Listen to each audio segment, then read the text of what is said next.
Hey guys, and welcome back to this channel. In this video I'll be showing you guys how you can add textures to your image on Canva. So go to elements and find either paper texture or plastic texture. For this one I'm going to choose paper texture, and there's a lot that you can choose from.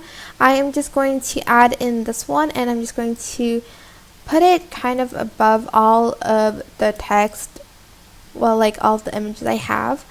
And then I'm going to select transparency here, and I'm just going to kind of edit it. And as you can see, there's going to be some textures or all around.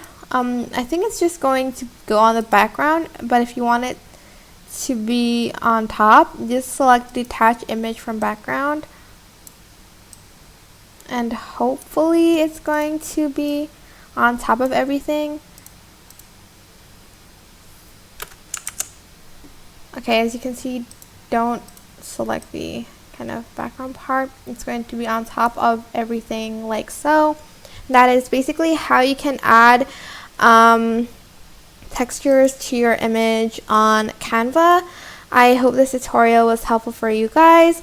Don't forget to like, comment, share, and also subscribe to this channel if you haven't done that already.